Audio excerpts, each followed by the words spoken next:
Mask man Harish Bigg Boss house నుంచి బయటికి వెళ్ళిపోయే టైం అయితే దగ్గర పడింది. బిగ్ బాస్ హౌస్లో ఆయన బిహేవియర్ చాలా వరస్ట్గా ఉంది. మొత్తం అన్నీ నాకే తెలుసు, నేను పెట్టిన పాయింట్లే కరెక్ట్, మిగతా వాళ్ళందరూ వేస్ట్ నా కొడుకులు అనే మైండ్ సెట్తో ఉన్నాడు ఆయన. భోజనం మానేసి సంపతి కార్డు ప్లే చేస్తున్నాడు. బిగ్ బాస్ లోపలికి పిలిచి చెప్పినా సరే మళ్ళీ అదే విధంగా బిహేవ్ చేస్తున్నాడు. అలాంటప్పటికి బిగ్ బాస్ మాటకి ఎక్కడ విలువిచ్చినట్టు?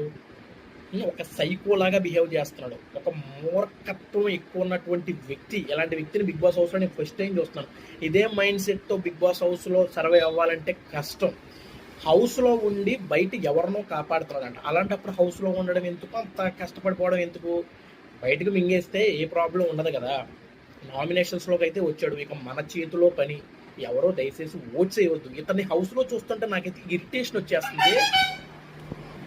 నేను స్టార్టింగ్ చూసి పాపం మాస్క్ లేకుండా ఆడుతున్నాడు, చాలా జెన్యున్గా ఉన్నాడు, ఉన్నట్టుగా మాట్లాడుతున్నాడు, ముక్కు సూటిగా మాట్లాడుతున్నాడు, మనోడు బాగా ఆడుతున్నాడని నేనైతే అనుకున్నాను. కానీ ఉండగా తన బిహేవియర్ దిగజారిపోతుంది, తన వ్యక్తిత్వం అనేటువంటిది కోల్పోతున్నాడు అనమాట. ఇలాంటి వ్యక్తి హౌస్లో అన్ఫిట్ అని నాకు అనిపిస్తుంది. మరి మీరేమనుకుంటున్నారు? కామెంట్ బాక్స్లో రాయడం మాత్రం మర్చిపోకండి.